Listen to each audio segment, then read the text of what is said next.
Well, I guess because we said, hey, you're hearing us talk about medical things. We are not doctors. A real doctor said, please let me get through fast.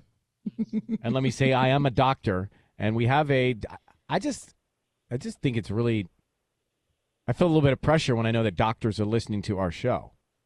I feel a little bit, I love it. I get a little bit nervous when I think about that because I really don't picture anyone listening but my mother. Yeah. But Dr. Danielle Jones is on the line, a women's health expert. Dr. Danielle, thanks for calling. How are you? Thank you so much. No, I'm so excited to be chatting with you. And it's funny you mentioned Dr. Natalie Crawford because she's a real life friend and colleague of mine here in Austin. What? Well, look at that. And Austin, I was just reading, is one of the hottest housing markets in the nation. Might be number 2 or 3. Wow. Yeah, you're telling me it's a mess right now. Everybody moving here is driving it crazy.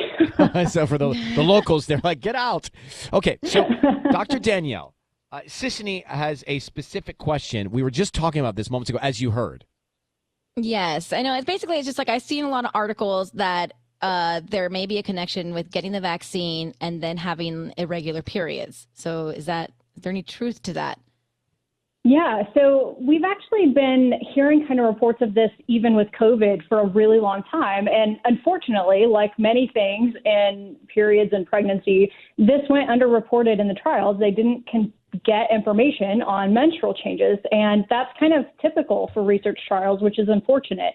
I think that we will likely see this as being a side effect, but I think we need to be pushing for them to collect this information because wouldn't it be nice if they could tell you to expect this, just like they tell you to expect a fever. I mean, this is common sense, right? Yeah. So we don't know for sure, but then enough reports are being circulated that it will not surprise me, especially because of how the lining of the uterus reacts to many things, including stress and illness and things like that.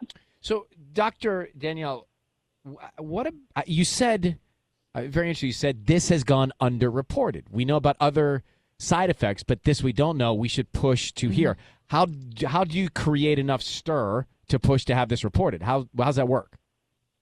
Yeah, so they're doing research trials right now, or at least doing kind of reporting of people who've gotten the vaccine reporting their symptoms so that we can look and see. But what really needs to happen is a change in the way that we do research. I mean, the menstrual cycle should be considered essentially a vital sign. And if somebody has a change in that after a vaccine in the actual trial, this should be information that we're collecting so that we can give our patients a heads up that it could happen. And notably, this should be a short-term change, not anything that's long-term or forever. But it wouldn't surprise me at all if we end up finding out that this is absolutely a side effect. So interesting. And the long term, we just don't know. I mean, it's completely unknown because this happened so fast. And before you go, Sissany mentioned this, that her twins, they were sick last week. Sissany thought she would get it because she always does. She didn't. Is it possible the vaccine fights off other ailments? Sissany, I'm also a twin mom, and I heard you talking about that and thought, man, it's so relatable that your kids get sick and then just everybody in the house goes down some. The vaccine probably does not protect against any other viral illnesses, so that was probably just luck of the draw. Darn, I thought I was Superwoman over here with my vaccine. She thought she was a Marvel hero. Yeah. That would be nice. Dr. Danielle Jones, you can check her out on TikTok and Instagram at Mama Dr. Jones, Insta and TikTok. Thanks for calling. Thanks for coming on with us. Thanks so much. It was a joy to be here. Take care. Bye-bye. Thank you. Bye. So remember, at least one doctor could be listening. So we need to be telling people we're not doctors all the time.